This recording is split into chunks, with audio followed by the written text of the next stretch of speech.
Hello, students. Today I am going to discuss voice in the grammar, which is very important topic, and we have to know the basic rules of voice. Here today I am going to discuss active voice to passive voice or vice versa. However, there are different types of sentences in different ways. For example, if we categorize sentence on the basis of structure, so then there are three types of sentence: simple sentence, compound sentence, simple sentence, complex sentence, and compound sentence according to structure. अगर हम structure देखते हैं, sentence का structure, normal structure क्या होता है? Subject होता है, फिर वर्ब रखते हैं हम, और फिर ऑब्जेक्ट रखते हैं. ये इंग्लिश सेंटेंस में होता है. जैसे बहुत कॉमन सेंटेंस मैं हमेशा बताती हूँ, राम ईट्स अ मैंगो. पर अगर हम उसको हिंदी में लिखते हैं, मैं यहाँ एग्जाम्पल में बताती हूँ आपको कि जैसे मान लो, अरे हमने लिखा राम ईट्स अ मैंगो, है ना.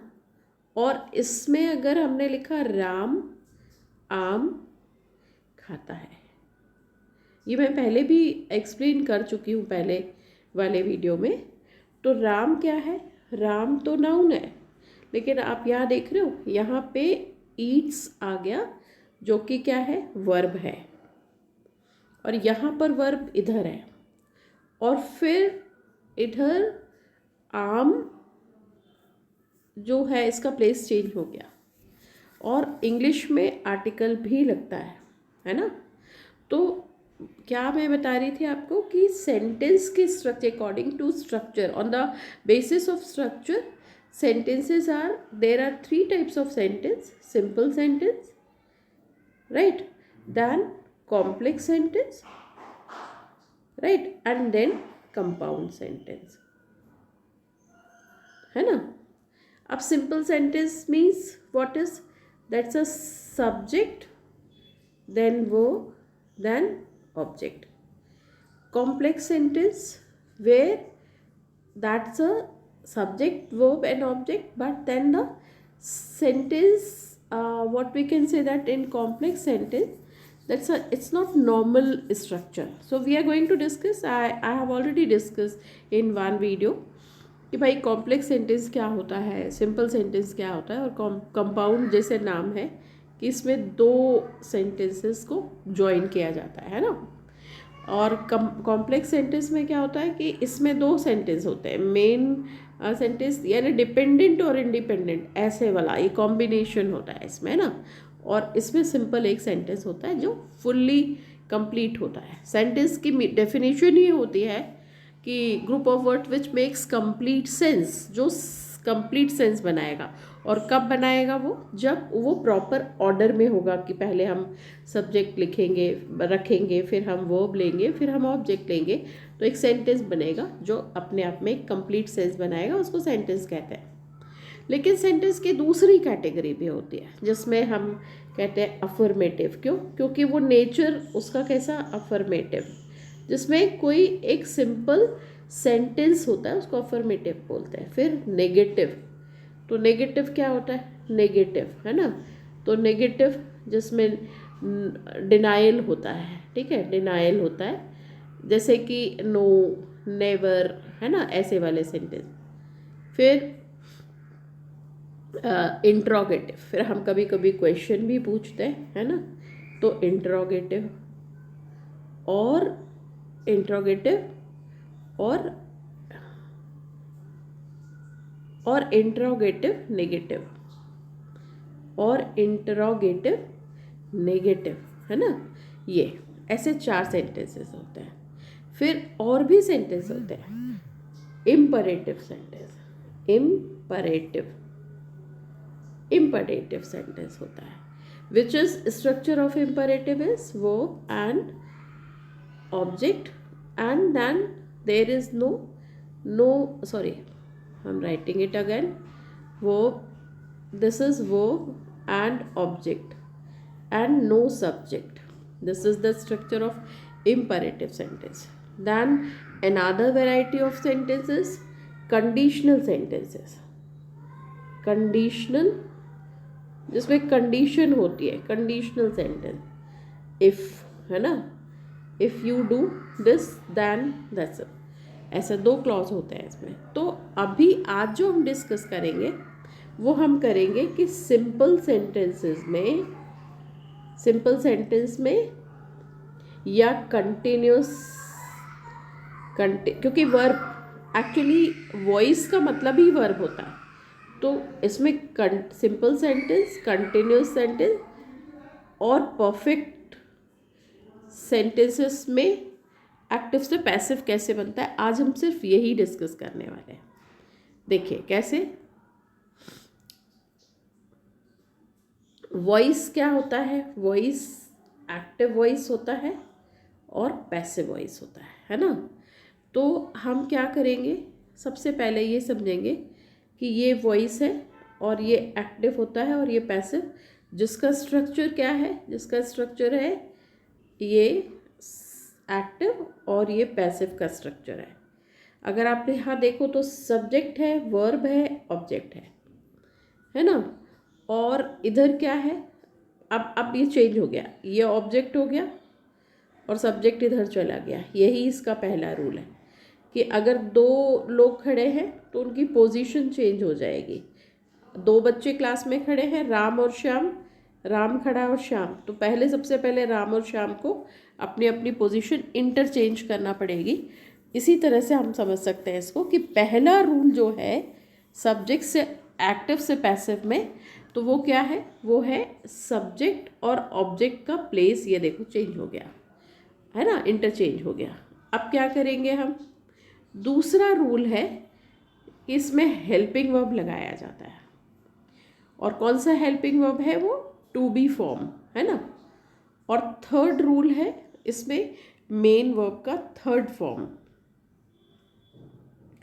और फोर्थ रूल जो है वो क्या है, वो है बाय.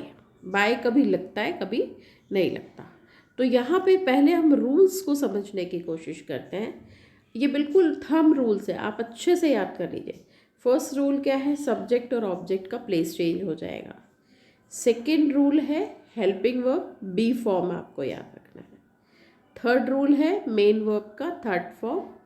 फोर्थ रूल है बाय, विथ या कोई भी प्रिपोजिशन, वो बाद में बताऊंगी मैं. और फिफ्थ रूल है, ये लिखा है एसपी का मतलब सब्जेक्टिव प्रोनाउन. अगर सब्जेक्टिव प्रोनाउन है तो उसकी जगह क्या हो जाएगा, ऑब्जेक्टिव प्रोनाउन आ जाएगा. वो कैसे आएगा मैं आपको बताती हूँ एग्जाम्पल से. तो देखिए आप ये याद रखो कि फर्स्ट रूल, ये रूल्स जो है वो बहुत इम्पॉर्टेंट है. तो आप ये याद रखो कि फर्स्ट रूल क्या है, फर्स्ट रूल है सब्जेक्ट और ऑब्जेक्ट का प्लेस चेंज हो जाएगा. नंबर 2 रूल है हेल्पिंग वर्ब. कौन सा फॉर्म याद रखना है आपको, बी फॉर्म याद रखना है. मैं बताती हूँ अभी बी फॉर्म क्या है. थर्ड रूल है मेन वर्ब का थर्ड फॉर्म. फोर्थ रूल है एनी प्रिपोजिशन बाय, विथ, है ना, बाय, विथ और टू, है ना, विथ और टू ऐसा. और फिफ्थ रूल है सब्जेक्टिव प्रोनाउन से ऑब्जेक्टिव प्रोनाउन बनाना. एग्जाम्पल से समझते हैं. एग्जाम्पल, सबसे सिंपल एग्जाम्पल सबसे पहले है, सिंपल सेंटेंस लेते हैं हम, अफर्मेटिव सेंटेंस, जिसमें आपने कहा कि देखो टेंस को समझो, क्योंकि वॉइस क्या है, वॉइस पूरा, पहले इसको समझ लो अच्छे से कि वॉइस पूरा किस पे डिपेंड है, सॉरी वर्ब पे, है ना. वॉइस क्या है, वर्ब है.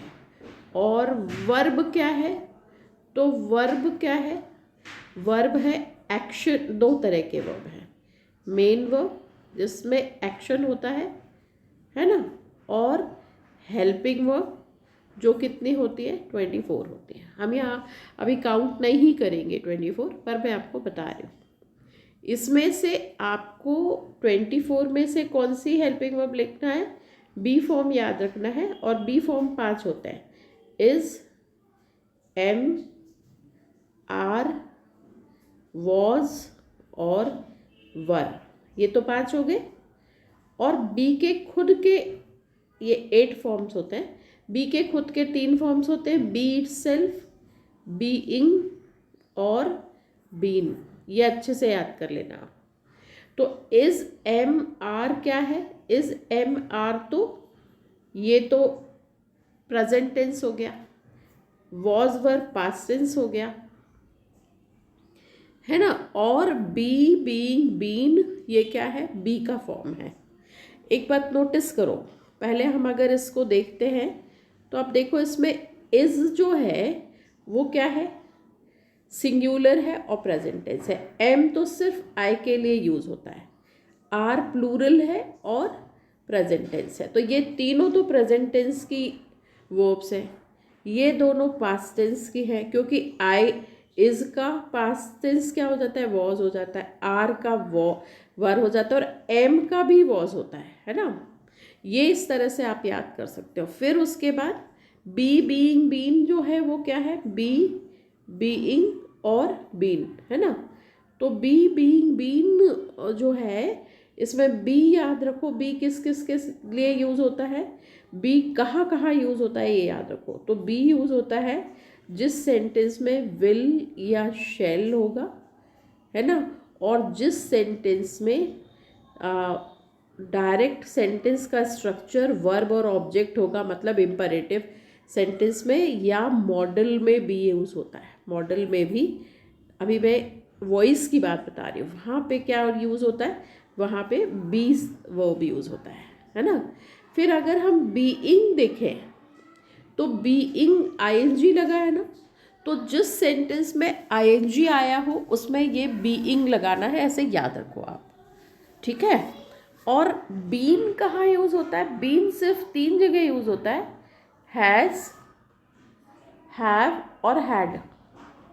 कैसे, मैं इसको थोड़ा सा क्लियरली आपको और समझाती हूँ। हैज़, हैव तो एक ही बात है, सिंगुलर और प्लूरल, और हैड, ऐसे याद रखो, है ना। अब हम सेंटेंस देखते हैं एक के बाद एक। कैसे, अगर मैंने बोला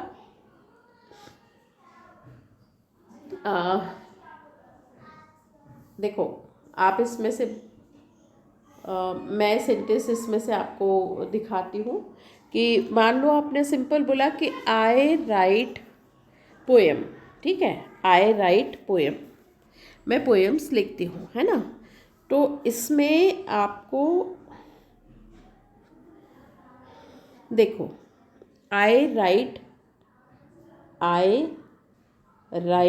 पोएम्स। अब पहले यही ध्यान रखना, सिंगुलर प्लूरल ध्यान रखना है हमें, ठीक है। तो आपने देखा कि आई राइट पोएम्स में देखो मैं आपको बता रही हूँ, एक मिनट बस रुकना, कि यहाँ पे आई राइट पोएम में आई, है ना, ये क्या है, ये है आई क्या है, सब्जेक्ट है, राइट क्या है, वर्ब है, और ऑब्जेक्ट क्या है, पोएम्स है। अब ये बहुत ज़रूरी है याद रखना कि आई तो सिंगुलर है पर प्लूरल माना जाता है, और पोएम ये क्या है, ये सिंगुलर है और ये प्लूरल है, ये याद रखना, क्योंकि हमें पहला रूल लगाना है। और सेंटेंस है आई राइट पोएम्स, है ना। तो यहाँ पर पहला रूल क्या हमने याद किया था कि सब्जेक्ट और ऑब्जेक्ट को इंटरचेंज करना है। तो हम आई को यहाँ रखेंगे तो वो आई नहीं रहेगा, वो हो जाएगा मी। क्यों होगा देखते हैं अभी, है ना। अब पोएम्स रखा, रूल क्या कहता है, रूल कहता है, मैं आपको बैक में ले जा रही हूँ, देखो रूल याद दिला दो आपको, पहले एक बार याद रख लो उसको। सब्जेक्ट और ऑब्जेक्ट को चेंज करना है, फिर हेल्पिंग वर्ब लगाना है, जिसमें से मैंने अभी आपको बताया कि कौन कौन से, इज, एम, है ना, फिर आर और वॉज और वर, इनमें से एक लगाना है आपको। या फिर अभी इसके ऊपर लिख रही हूँ बी, बीन, बीइंग और बीन। ये बस 8 हेल्पिंग वर्ब आप याद रख लो।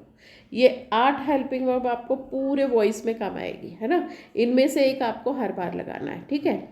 तो ये वो हेल्पिंग वर्ब, सॉरी ये हेल्पिंग वर्ब हो गया, ठीक है। फिर मेन वर्ब का हमेशा थर्ड फॉर्म लेना है आपको, और ये 4th रूल कभी यूज़ होता है और कभी नहीं होता। 5th भी कभी होता है, कभी नहीं होता। कैसे नहीं होता इसको मैं एग्जाम्पल से समझाती हूँ आपको।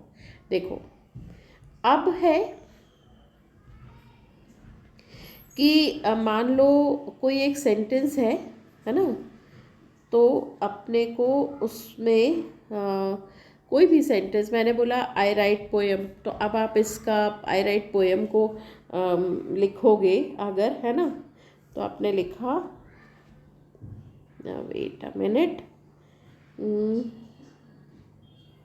आई राइट पोएम, है ना, आई राइट पोएम्स, पोएम्स। तो इसका पैसिव बन जाएगा, सॉरी पोएम्स। अब हेल्पिंग वर्ब एक लगाना है, कौन, 8 याद रखो, इज, एम, आर, वॉज, वर, है ना। तो इसमें क्या करना है आपको कि आपको एक लगाना है हेल्पिंग वर्ब। तो एक मिनट बेटा,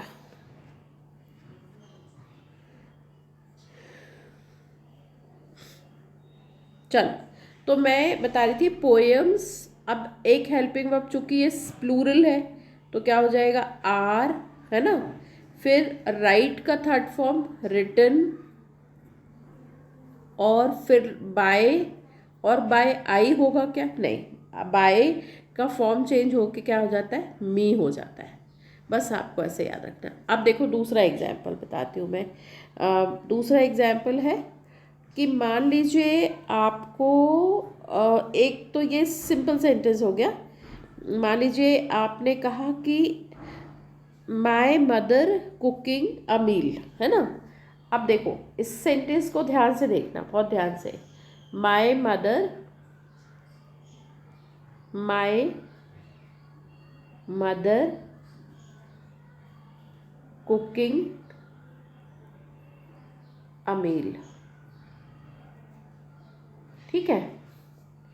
अब सबसे पहले क्या करना, अंडरलाइन करना कि सब्जेक्ट क्या है ना, और ये क्या है, ये सब्जेक्ट है। ये क्या है, my mother is cooking, sorry my mother is cooking आएगा यहाँ पर, इज़ कुकिंग। तो ये हेल्पिंग वर्ब है और ये मेन वर्ब है कुकिंग, और अ मील क्या है, ये ऑब्जेक्ट है ना। पहले सबसे पहले ये वर्क करना है आपको। अब अ मील कहाँ आ जाएगा, यहाँ पर आ जाएगा, एक मिनट। अ मील कहाँ आ जाएगा, अ मील, है ना। अब याद रखो वही 8 helping verb, is, am, are, was, were. तो माय मदर, अ मील से अ है तो सिंगुलर,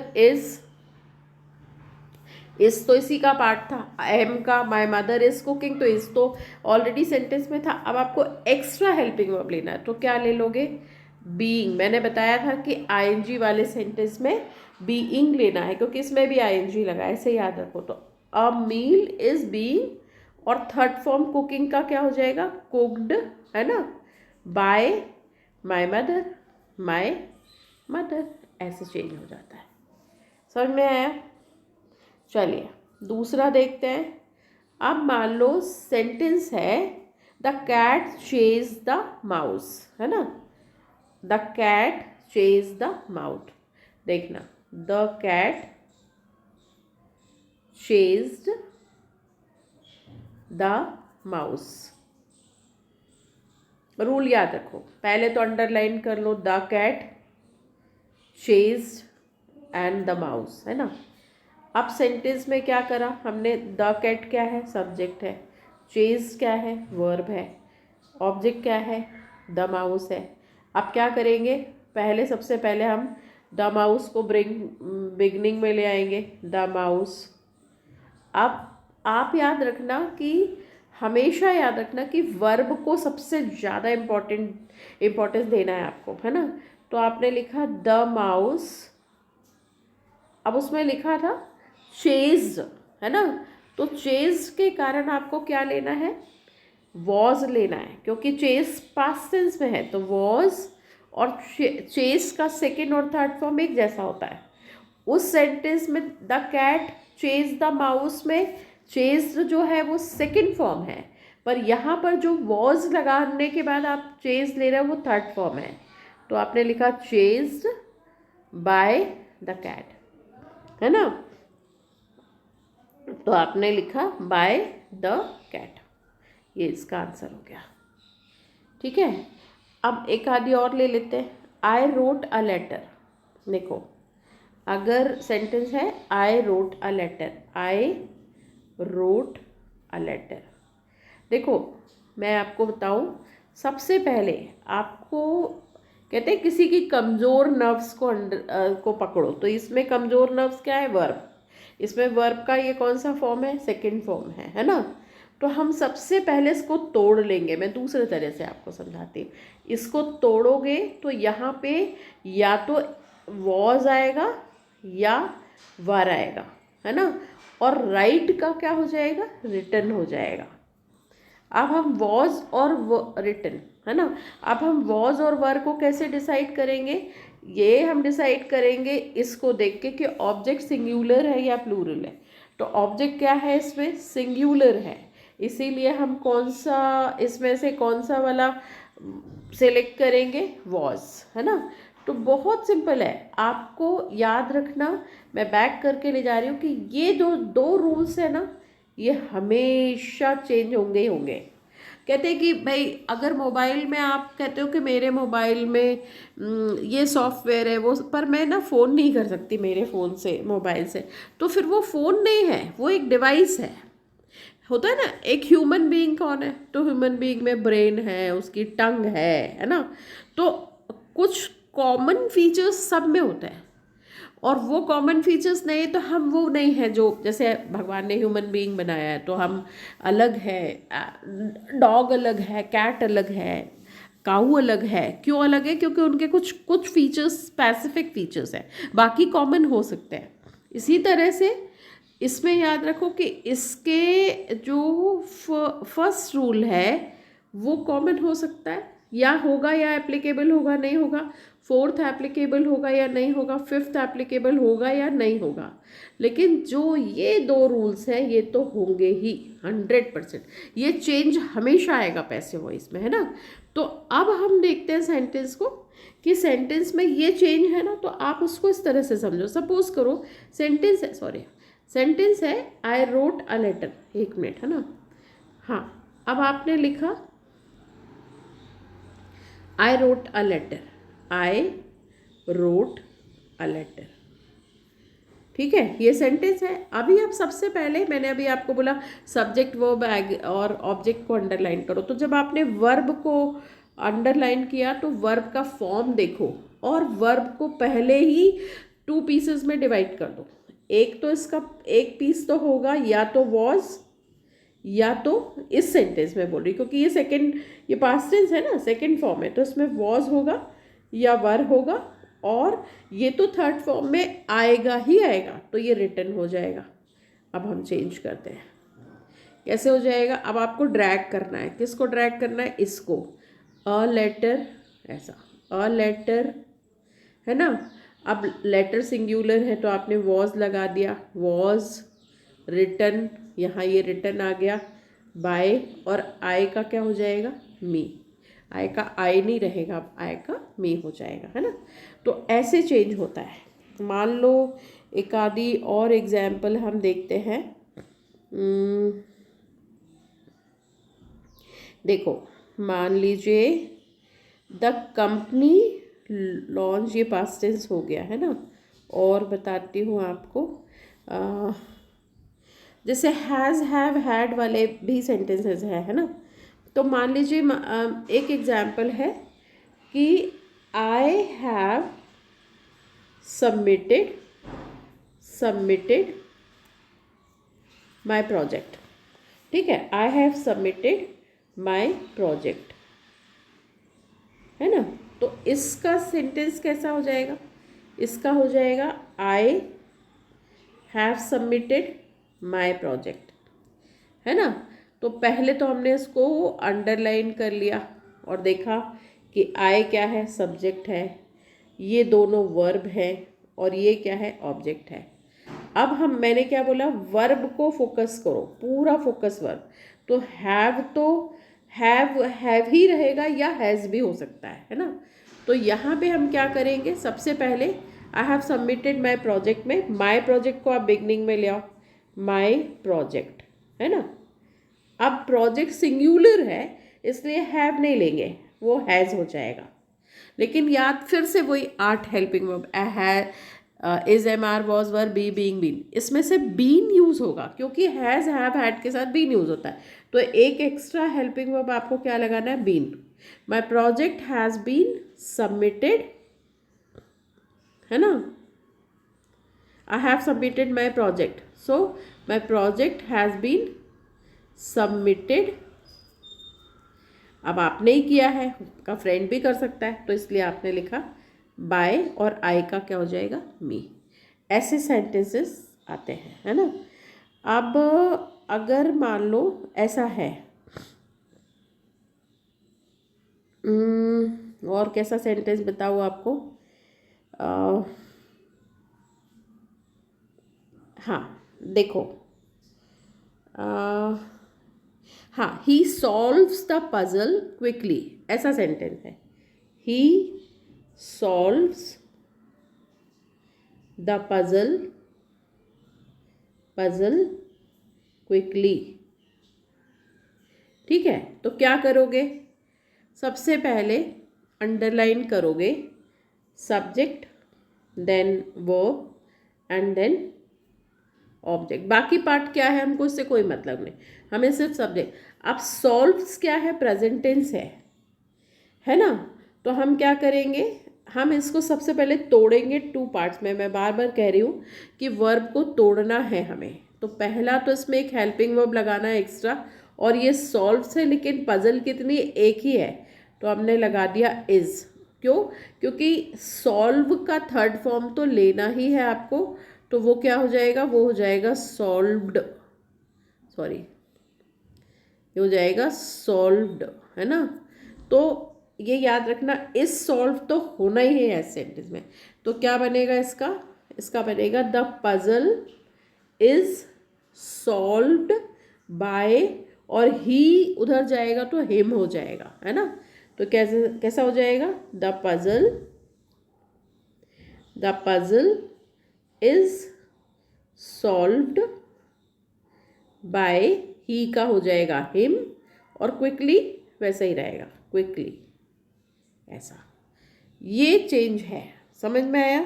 बहुत कॉमन और बहुत अच्छा इंटरेस्टिंग टॉपिक है वॉइस, राइट। तो वो आपको थोड़ा सा, सिर्फ एक बार आपने कैच कर लिया कि ये रूल है, तो फिर आपको कभी भी प्रॉब्लम नहीं आएगी। मैं एक आधी और बताती हूँ आपको, जैसे कि मान लो, हाँ अब देखो, the police caught the thief, the police caught the thief, है ना। तो इसमें क्या हो जाएगा, मैं पहले ही बोल रही हूँ आपसे कि क्या सबसे पहला काम आपको क्या करना है, आपको सब्जेक्ट फाइंड आउट करना है, वर्ब देखना है और ऑब्जेक्ट, है ना। तो आपने देखा ये सब्जेक्ट है, ये वर्ब है, ये ऑब्जेक्ट है। आप क्या करेंगे कि ऑब्जेक्ट को चेक कर लेंगे कि ये क्या है, थीफ है बेटा ये, है ना। तो यहाँ पर हमने देखा ऑब्जेक्ट में कि ये क्या है, ये सिंगुलर है। तो यहाँ कॉट, कैच, कॉट ये सेकेंड फॉर्म है, लेकिन थर्ड फॉर्म भी कॉट होता है। तो वो तो हमको इसको 2 पार्ट्स में ब्रेक करना है। तो यहाँ पे क्या है, कॉट जो है वो क्या है, सेकेंड फॉर्म है, और थीफ क्या है, सिंगुलर है। तो हम उसका पास्ट टेंस क्या लेंगे, वॉज कॉट तो हो गई होगा, है ना। अब सेंटेंस क्या बनेगा, the thief was caught by police. नहीं लिखेंगे, क्यों नहीं लिखेंगे, क्योंकि पुलिस ही चोर को पकड़ेगी, है ना, हमारे पकड़ने से कुछ भी नहीं होगा। तो द थीफ वॉज कॉट, चोर पकड़ा गया, बस खत्म, ऐसे होता है ना। एक और आखिरी बता देती हूँ। मान लीजिए सेंटेंस ऐसा है कि they have finish the project, बता दिया आपको प्रोजेक्ट वाला इस तरह से। अब they are discussing the new policy, मान लीजिए ऐसा है, they are discussing the new policy, है ना। तो हमने देखा कि subject verb object, they subject verb ये दोनों, are discussing, the new policy object, है ना। अब द न्यू पॉलिसी सिंगुलर है तो हम क्या करेंगे, इज लेंगे। द न्यू पॉलिसी इज, और डिस्कस का तो डिस्कस होगा ही होगा, इज। अब एक्स्ट्रा हेल्पिंग वर्ब लगाना है, नहीं तो आईएनजी खत्म हो जाएगा ना, कंटिन्यूअस टेंस तो मेंटेन करना है। तो क्या हो जाएगा इसका answer, the new policy is being discussed bye them, ऐसा हो जाएगा।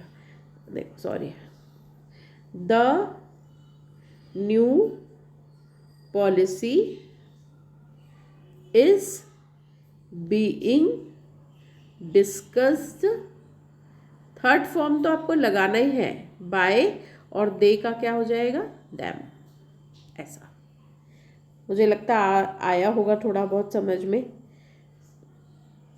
एक और बता देती हूँ, she is reading an interesting book, she is reading an interesting book, है ना। अब हमने देखा she is reading an interesting book, she क्या है, सब्जेक्ट है, ये क्या है, वर्ब है, ये क्या है, ऑब्जेक्ट है। अब हम क्या करेंगे इसको, एन सिंगुलर है, इंटरेस्टिंग बुक, अब रीडिंग है ना तो बीइंग लगाना है, याद रखना। An interesting book is being read by, और शी का क्या हो जाएगा, हर हो जाएगा, ऐसा, हर, ऐसा। बहुत सारे सेंटेंसेस हैं, आप पढ़ोगे तो समझ में आएगा। एक और लास्ट और बता रही हूँ, he has solve the mystery, he has solved the mystery, है ना। अब यहाँ पे हमने देखा ही क्या है, he subject, has solve verb, mystery object, है ना। तो क्या हो जाएगा, द मिस्ट्री, है ना, the mystery has, mystery singular है, हैज़ बीन एक्स्ट्रा लगाया हमने, बीन सॉल्व्ड बाय, ही का क्या हो जाएगा, हिम। ऐसे चेंज होते हैं सेंटेंसेस। मैं आपको फाइनली कंक्लूजन बता दूं, रिपीट कर रही हूँ कि हर बार आपको एक हेल्पिंग वर्ब एक्स्ट्रा सेंटेंस में ऐड करना है, और वो हेल्पिंग वर्ब क्या हो सकता है, वो हो सकता है इज, एम, आर, ये प्रेजेंट टेंस में से एक, या वॉज सेंटेंस क्या है, या वर, या बी, बीइंग, और बीन। कन्फ्यूजन इसलिए नहीं होना चाहिए कि आप याद रखो कि इसमें से कौन सा इज जो है वो सिंगुलर है, आर प्लूरल है, और एम तो हमेशा आई के साथ यूज़ होता है। तो ये प्रेजेंट टेंस की है और ये दोनों पास्ट टेंस की वर्ब्स हैं। और बी मैंने अभी पहले बताया आपको कि बी किसके साथ यूज़ होता है, बी मॉडल्स में यूज़ होता है। I can talk about the meeting, है ना। तो I can read the book, दूसरा example, I can read the book.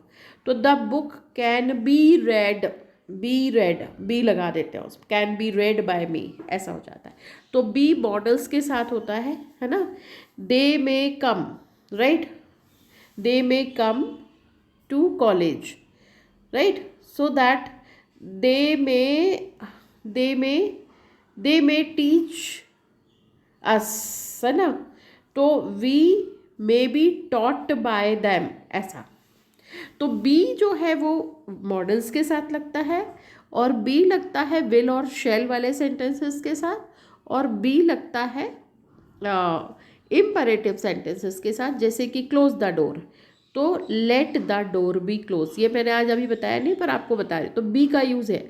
और आईएनजी, चूंकि सेंटेंस में आईएनजी लगा है, तो याद रखो कि जिस भी सेंटेंस में आईएनजी है, they are preparing for CAT, तो सेंटेंस में प्रिपेयरिंग आईएनजी लगा है, तो दे आर प्रिपेयरिंग, जैसे फॉर कैट, या फिर कोई दूसरा एग्जाम्पल मैं आपको बता रही हूँ, he was writing a novel, है ना? तो a novel was being written by, being आ जाएगा, बीइंग रिटन बाय हिम, ऐसा। और बीन तो बस याद रखो, बीन किस किस में, या तो हैज़ सिंगुलर के साथ, या हैव प्लूरल के साथ, या हैड, जिस सेंटेंस में यह आया उसमें बीन लगाना है ना। तो ऐसा है। और एक बात और याद रखो कि ये वर्ब है, और वर्ब के इस तरफ सब्जेक्ट होता है, इस तरफ ऑब्जेक्ट होता है। तो सब्जेक्ट में आई और वी हो सकता है, और यू तो कभी भी कॉमन ही रहता है, और सब्जेक्ट हो सकता है ही, शी, या इट, या दे। ये पर्सनल सब्जेक्ट में दिक्कत होती है। तो याद रखो कि ये चेंज हो जाता है। ये कैसे चेंज हो जाता है? आई वर्ब के बाद क्या हो जाता है? मी हो जाता है।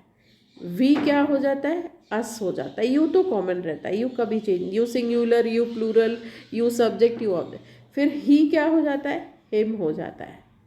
शी क्या हो जाता है? हर हो जाता है। और इट भी कॉमन रहता है, इट ही रहता है। और दे क्या हो जाता है? दैम हो जाता है। तो मुझे लगता है थोड़ा बहुत आपको ये समझ में आया होगा। मैं एक बार रिपीट कर देती हूँ, आपको बैक ले जा रही हूँ।